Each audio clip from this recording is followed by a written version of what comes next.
ما شاء الله، الله اكبر. بص طبق الكشري الجميل ده الكشري الموصوف شوية تريكات بقى وحركات جمال. لا انا ما بحبش اللي هو في حلة واحدة، عشان الرز بيبقى عامل زي المسلوق مش بيعجبني. تعالوا معايا بقى شوفوا الوصفة الجميلة دي، سهلة وبسيطة بس طعمها احسن من طعم المحلات.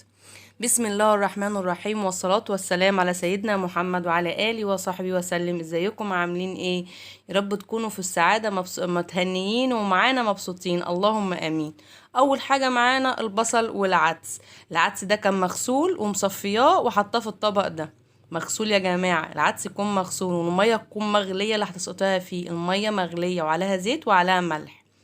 وهنا هنقوم حاطين البصل مخرطينه وحاطين له معلقة ملح بتوابل، وحاطين له معلقة ونص معلقة نشا ومعلقتين دقيق، معلقة نشا ومعلقتين دقيق.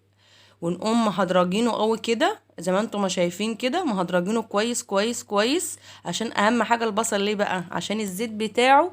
اول تركة معانا الزيت بتاع البصل هو اللي هنعمل بيه كل حاجة بعد البصلة ما تطلع.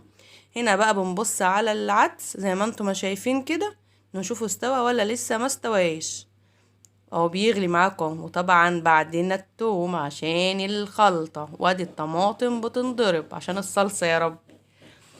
او البصل اهوت دخل على نص اصفرار اهوت، بدأ ان هو يشتغل. على فكرة الدقيق والنشا ما بيخلوه والملح ما بيخلوش ان هو يشرب زيت، وبيخلوه مقرمش، وبيخليه تظبطي لونه ما بيبقاش غصب عنك، انت تظبطيه بكيفك. هنا هو العدس زي ما شفتوه كده كان استوى. هنحطه في نفس المصفى اللي هنصفي فيها المكرونة، يعني العدس والمكرونة هنصفيهم في نفس المصفى. وفي الاخر هيبقى الكشري كله في مصفى واحدة، في حلة واحدة. بس هتشوفوه ازاي واحدة واحدة، يعني الرز مش هيبقى مسلوق، لا ده هيبقى واخد حقه.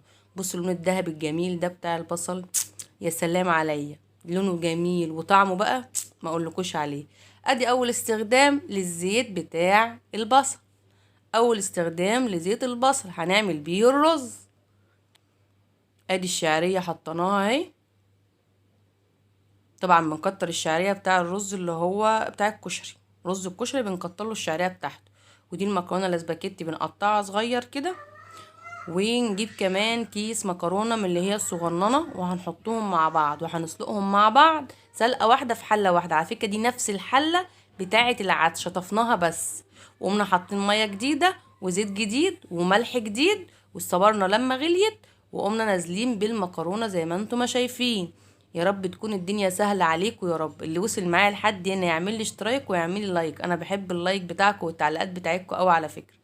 هنا بقى الرز اهوت الشعريه اتشوحت واحمرت وده اللون اللي احنا عاوزينه. ودينا نزلنا بالرز كمان شوحناه كويس، وقمنا مزودينه. وادي كيس مرقه كده، مكعب مرقه كده على الماشي، بحب افركه انا ما بحبش احطه سليم. وظبطنا له الملح بتاعه ونقلبه كويس كده بعد ما زودناه. وهنسيبه ان هو يستوي. تاني استعمال للزيت بتاع البصل يا جماعة، تاني استعمال لزيت البصل يا جماعة هو الصلصة. هنستخدمه في الصلصة. وطبعا بنكتر الزيت شوية للصلصة عشان تبقى بتلمع وتبقى طعمها حلو وتبقى لذيذة. ونزلنا بالثوم، الثوم احنا دقينه في الهون، عاوزين تفرموه براحتكم بس بلاش تخرطوه، يعني يا مفروم يا في الهون ودقينه. ودينا نزلنا بالصلصة اهوت. بس احنا ضربنا بقى صلصة تاني فالحلة انزنقت على الاخر. هنا بقى هنصفي المكرونه بعد ما استوت في مع العدس، مش بتأذيه خالص على فكره. بس احنا برضو عاوزين نقل في كميه المواعين اللي بتتبهدل من الكشري، وفي نفس الوقت ان نبقى اقتصاديين برضو. بصوا. شفتوه ناشف ازاي؟ شفتوه بيتكسر ازاي؟ بيخروش بيخروش. حاجه كده مفيش بعد كده بصراحه. احنا زنقنا الحله بتاع الصلصه بقى، معلش مرضتش اغيرها في حله تانية. اديناها التوابل بتاعتها واديناها شوية شطة والملح بتاعها وسبناها تغلي. هنا بقى بنبص على الرز لقيناه ما شاء الله الله اكبر كده حلو قوي، استوى ومفلفل وزي الفل بالزيت بتاع البصل. هنا بقى هنجيب الحلة الكبيرة اللي احنا كنا سالقين فيها العدس لوحده، وكنا سالقين فيها المكرونة لوحدها، المكرونة دي ودي مع بعض. قمنا مصفينها وشاطفينها كويس نفس الحلة، وقمنا كابين فيها المكرونتين والعدس. وهنقوم نازلين كمان بالرز عشان لو عندك اطفال صغيرين نفسهم يخشوا يفرغوا لنفسهم، هيفرغوا من الحلة دي. هننزل اهوت بقى بالرز واحده واحده، بس بعد ما نقلب كويس المكرونه مع العدس عشان يبقى فيه اختلاط كده وامتزاج.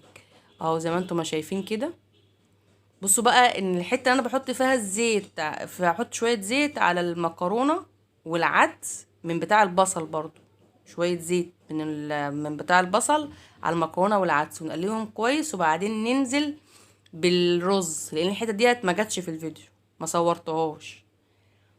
اهو نقلب بقى كويس قوي كده الرز مع المكرونه والعدس. بصوا الصلصه وجمالها، دوش شويه خل بقى في الاخر كده قبل ما تطفي.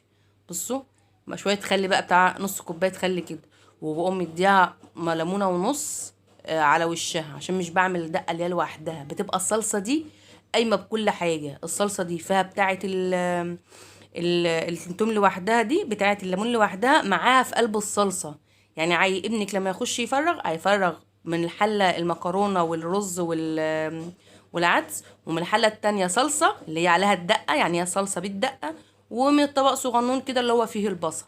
بس مش هيبهدل اي حاجه، وهتوفر عليكي في انك تفرغي اطباق، وهتوفر عليكي في انك تسيبي المطبخ كله حال جنب بعضها. لا، هما حلتين تلاتة. حاجه جميله قوي، موفره قوي، جميله جدا. الاشتراك واللايك بعد اذنكم. اشوفكم في فيديو جديد، واتمنوا لي السعاده، وبتمنى لكم السعاده يا رب.